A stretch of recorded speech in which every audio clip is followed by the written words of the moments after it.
Et salut à tous, c'est Jody des Héros de la Crypte. Aujourd'hui on se retrouve dans une nouvelle vidéo qui n'est autre qu'un book haul. J'ai quelques nouveautés à vous présenter en fait, des achats, voilà, des SP et autres. Donc j'ai pas mal de petits trucs à vous montrer, des achats que j'ai fait dernièrement, des achats livresques évidemment. Des petites nouveautés qui moi me font très envie et que j'ai très hâte de lire. On va commencer dès maintenant. Je me suis procuré dernièrement Girl in Pieces de Kathleen Glasgow. C'est un roman que j'ai vu tourner de fou sur la sphère du booktube, du booktalk anglophone. Il paraît que c'est pas folichon ça. Hein.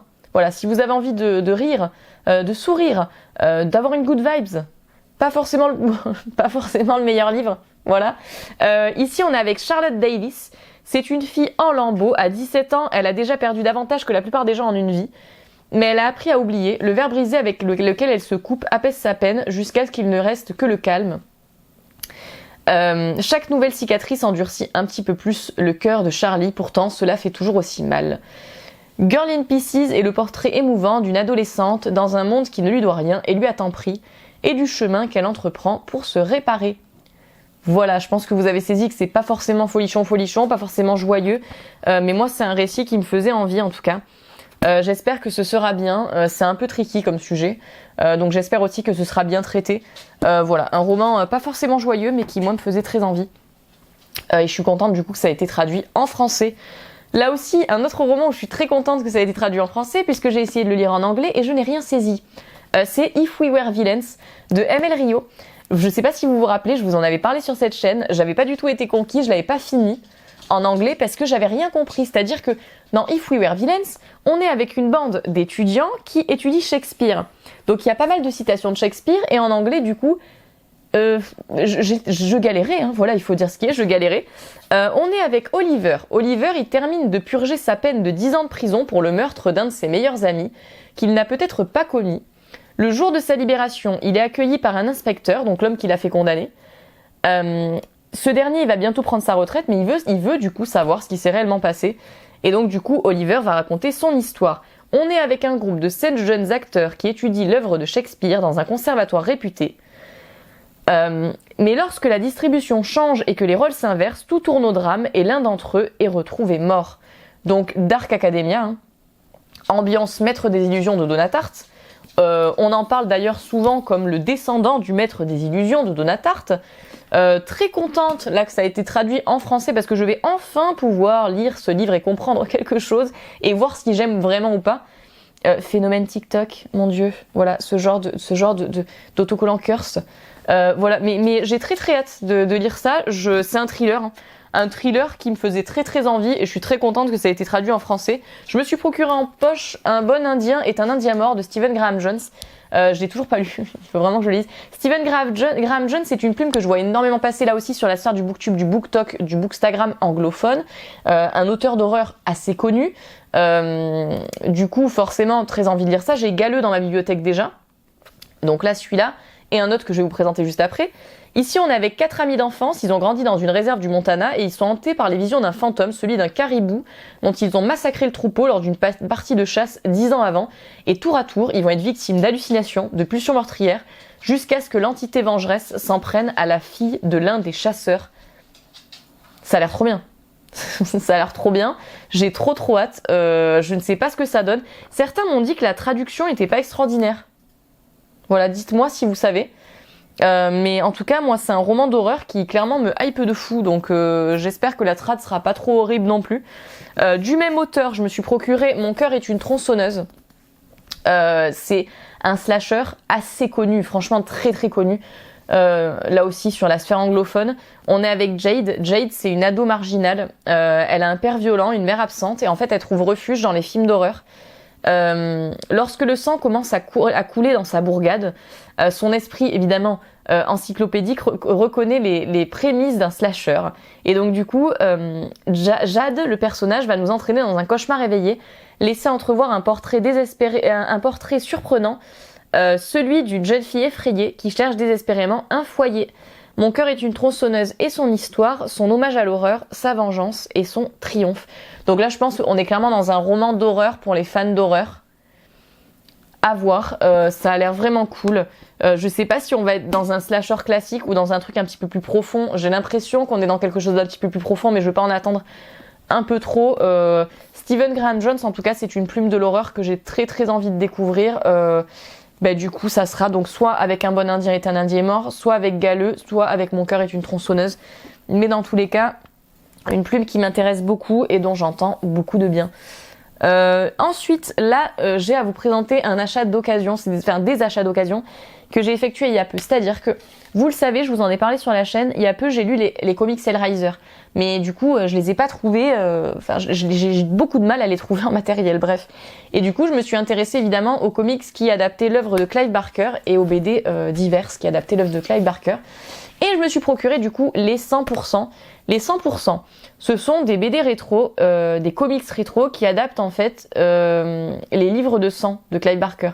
Donc certaines nouvelles des livres de sang de Clive Barker. Je vous montre les couvertures qui sont assez what the fuck, assez extraordinaires pour ainsi dire je trouve. Le tome 1, ici, le tome 2. Voilà, moi je trouve les couvertures franchement assez ouf. Là le tome 3. Et enfin, le tome 4, je crois que c'est le pire niveau couverture, genre c'est complètement what the fuck, bref. Donc on est avec, ici, donc ces petits bijoux qui adaptent en fait, voilà, les livres de sang de Clive Barker. Je vous montre un petit peu les dessins, pour que vous puissiez vous faire une petite idée de l'univers visuel qu'on va avoir là-dedans. Il y a plusieurs adaptations, voilà. Moi j'ai très très hâte, j'aime beaucoup les livres de sang, vous le savez. Donc clairement, ces BD rétro, j'ai même pas réfléchi en fait, je les ai achetés. Je les ai achetés avant de les lire parce que déjà je les ai trouvés pour pas très cher. Pour ceux qui cherchent ces BD, vous pouvez les trouver sur Rakuten. Moi c'est là où je les ai trouvés. Voilà, c'est des BD rétro et oui forcément moi on me dit Clive Barker, j'achète. Voilà, c'est aussi simple que ça. Donc forcément je me les suis procurés et j'espère que ce sera bien. J'ai bon espoir. Ça a l'air en tout cas super. Je me suis procuré ensuite La leçon du mal de Yusuke Kishi. Je vous en avais déjà parlé. Ici, on est dans un roman, dans un thriller que je ne connaissais pas du tout. Je suis tombée dessus complètement par hasard en librairie. Et on va suivre un professeur, Seiji Azumi. En fait, il est hyper charismatique, hyper charmant. Voilà, vous voyez ce genre de gars. Sauf qu'en fait, il y a à un moment donné 3 élèves qui vont le percer à jour parce que en réalité, ce prof qui a l'air super charmant, super gentil, super mignon, c'est un giga psychopathe. Il est extrêmement flippant. Donc je suppose qu'on va être dans une traque entre ces élèves et ce prof qui est hyper bizarre. Moi, ça me hype. Voilà, il me suffit que de ça. Ça me hype beaucoup. J'espère que ça sera bien. Ensuite, L'Hacienda de Isabelle Cañas, que je suis en train de lire actuellement, vous voyez. C'est un roman d'horreur gothique mexicain qui me faisait très très envie. On va du coup, d'après ce que j'ai compris, suivre, parce que j'ai lu un petit peu le début, on va suivre le personnage de Béatrice, et Béatrice en fait elle va aller dans une hacienda avec son nouveau mari. Elle va penser trouver refuge un petit peu dans ce domaine, voilà, ce qui finalement ne sera pas du tout le cas parce qu'il va commencer à se passer des trucs un petit peu bizarres. Génial, une ambiance automnale. Là on est vraiment dans un roman à l'ambiance automnale de fou. Alors bon du coup, je ne sais pas vous, voilà, moi je commence à lire déjà des trucs à ambiance automnale. Il fait encore 30 degrés. Voilà, actuellement, nous sommes en octobre, il fait encore 30 degrés. Mais je lis quand même des trucs à ambiance automnale parce que je vis dans le déni. Je me dis, voilà, c'est le mois d'Halloween quand même. Je vais lire des trucs comme ça. Écoutez, pour l'instant, ça a l'air très bien. Moi, je passe un bon moment. J'en suis à la page 67 sur 370. Je passe un bon moment. Affaire à suivre. Là, pour le coup, celui-là, je vais vous en dire des nouvelles assez rapidement, vu que je suis en train de le lire. Ensuite, j'ai reçu 2 SP de la part de Scylla, du coup, des éditions Scylla, qui ont l'air vraiment extraordinaires. J'ai lu des merveilles de la part de ces éditions-ci. J'avais lu Bienvenue à Starkyville, j'avais lu aussi Chant du cauchemar et de la nuit. Et donc là, ils m'ont fait parvenir 2 de leurs nouveautés.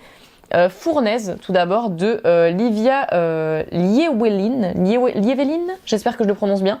Ici, un recueil de nouvelles horrifiques, fantastiques, un petit peu inquiétant. Je trouve ces éditions toujours très très jolies. Je ne sais pas à quoi m'attendre dans ce recueil de nouvelles fantastiques, mais en tout cas, voilà, j'ai très très hâte de lire cela parce que, pour l'instant en tout cas, cette maison d'édition, franchement, ne m'a apporté que des bonnes surprises et des découvertes surtout. Et c'est cela que j'espère avoir ici dans ce recueil de nouvelles, donc Fournaise de Livia Lievelin. Et ensuite, ils m'ont fait parvenir également Roche-Muet de Gary Kilworth. Donc deux nouveautés qui pourraient me plaire d'après eux. Ici, on est dans quelque chose de bien différent, dans un roman un petit peu post-apo d'après ce que j'ai compris. Ici, voilà, avec des illustrations qui le jonchent. J'ai très très hâte de lire cela. Voilà, ça me donne très très envie. On verra ce que ça donne. Je ne sais pas tellement pour Roche-Muet de quoi on traite ici. J'aurai la surprise. Mais voilà, en tout cas, deux très beaux livres, des très belles éditions que j'ai très très hâte de lire. Voilà, je pense que ça va être assez sympathique. Ensuite, un autre service presse que j'ai reçu, c'est l'Ogre édition Deluxe de Louis de Beaumois. En fait, il a sorti une nouvelle édition du premier tome de l'Ogre, mais en version Deluxe avec du coup 3 chapitres inédits en fait à l'intérieur. J'attends un petit peu pour le lire parce qu'évidemment le premier tome de l'Ogre c'est encore un petit peu frais dans ma mémoire, donc j'attends de le relire pour capter un petit peu les différences un petit peu plus tard. Mais vraiment vraiment très cool. Si ça vous intéresse, voilà, il y a une version Deluxe qui est sortie voilà, pour ceux qui ne l'ont pas encore lu, vous pouvez procurer du coup cette version-ci qui comporte 3 chapitres de plus. Je me suis procuré évidemment, personne ne sera surpris, Les Aiguilles d'Or de Michael McDowell. Regardez comme c'est beau, franchement. C'est magnifique, vous avez vu, mais franchement c'est hyper beau. Ça brille dans tous les sens, c'est très très joli. Je ne sais pas à quoi m'attendre pour Les Aiguilles d'Or de Michael McDowell parce que c'est très différent de Blackwater. J'ai lu pour l'instant donc les Blackwater et j'ai lu aussi Les Brumes de Babylone de cet auteur qui m'ont beaucoup plu, des romans qui m'ont beaucoup plu. Franchement pour l'instant Michael McDowell j'aime bien. J'ai encore d'autres choses à lire évidemment et donc du coup je me suis procuré Les Aiguilles d'Or. Magnifique, franchement cool que Monsieur Toussaint Louverture traduise des plumes comme ça parce que franchement ils font des traductions assez extraordinaires dernièrement. Ici on est en 1882 à New York. On fête la nouvelle année entre opulence et misère. Dans les beaux quartiers, on a un juge qui a pour grand projet d'éradiquer le vice de l'un des coins les plus gangrénés de la ville, le célèbre Triangle Noir, et avec l'aide de son fils Edward, pasteur, et de son gendre Duncan, le juge compte bien faire un exemple retentissant en annihilant une lignée corrompue de criminels, les Shanks. Je sais pas du tout à quoi m'attendre.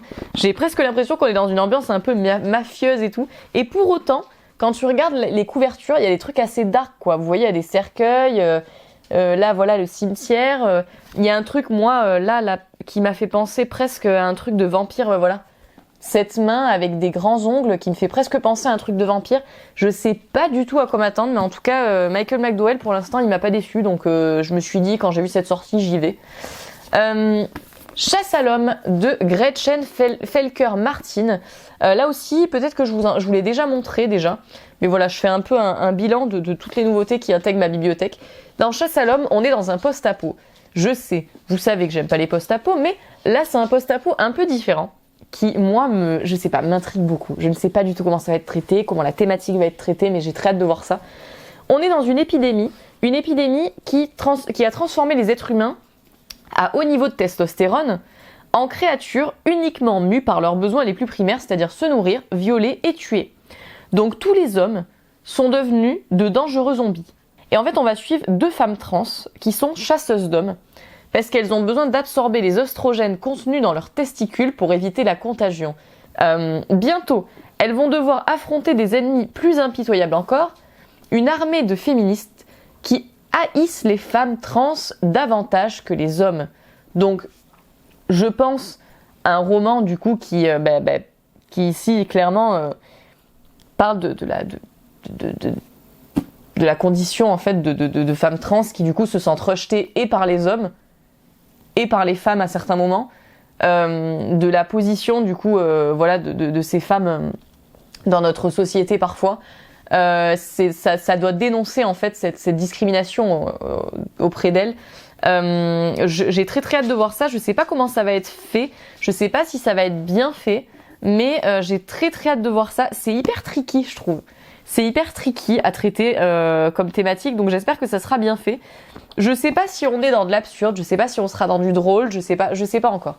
Je sais pas du tout à quoi m'attendre. Je sais pas si on sera vraiment dans de la dénonciation, c'est-à-dire mais en tout cas, je trouve ça génial parce que c'est de l'horreur queer et c'est cool. Et voilà, moi je veux en voir plus. Je suis impatiente de découvrir cela. Je vous dirai, peut-être que ça sera bien, peut-être que ça sera pas bien, on verra. Ensuite, je me suis procuré un classique de la littérature fantastique que j'avais déjà dans ma bibliothèque, mais je l'avais dans une édition bouquin. Donc je l'avais écrit en tout petit, et là je me suis dit ça sera peut-être plus digeste à lire sous ce format. C'est Le Golem de Gustave Meyrink.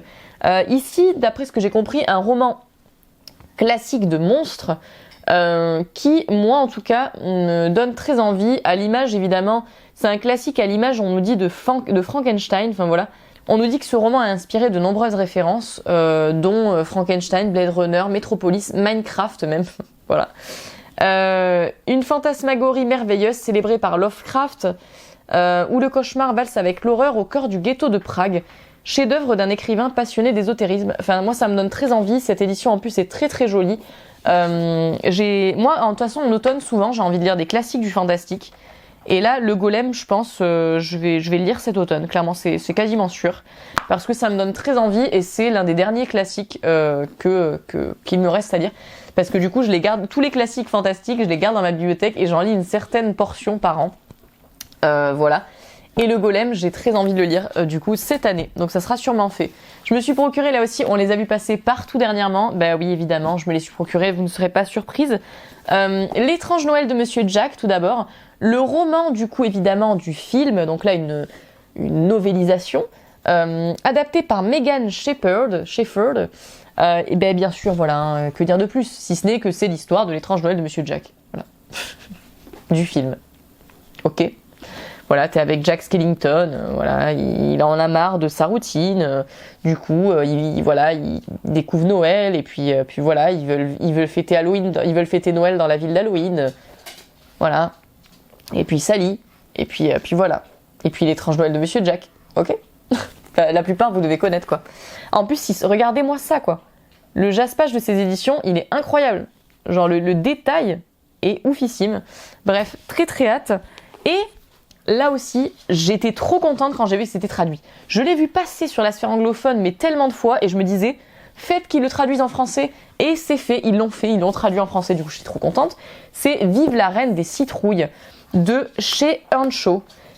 J'espérais qu'ils le traduisent celui-là, et ils l'ont fait. Ici, on est avec Sally. Sally, c'est la nouvelle reine des citrouilles, après son union avec Jack, évidemment. Mais elle s'ennuie un peu dans son nouveau rôle de reine de la ville d'Halloween. Elle n'est pas forcément hyper heureuse et tout. Elle se demande si elle n'a pas échangé sa captivité contre une autre, aussi dorée soit-elle, quoi. Et puis avec Zéro, elle découvre une porte longtemps cachée qui mène vers la ville des rêves. Et elle déclenche sans le savoir une série d'événements sinistres qui vont mettre en péril son avenir en tant que reine des citrouilles et l'avenir de la ville d'Halloween. Voilà, ça a l'air trop bien. Trop trop cool. Très très belle édition là aussi, avec un jaspage absolument magnifique que je vous montre aussi. Très très bien fait. Ça me donne très très envie et là c'est des lectures purement halloweenesques, hein, donc voilà, j'espère que cela sera bien. J'en ai terminé pour ce book haul. J'espère que ça vous aura plu, que vous aurez découvert des trucs que vous ne connaissez pas. N'hésitez pas à me dire aussi dans le commentaire vos derniers achats. Peut-être que ça me donnera des petites idées, que ça me donnera des petites envies. Voilà, en tout cas j'espère que ça vous aura plu. Et puis moi je vous fais de gros bisous et je vous dis à très vite pour une prochaine vidéo.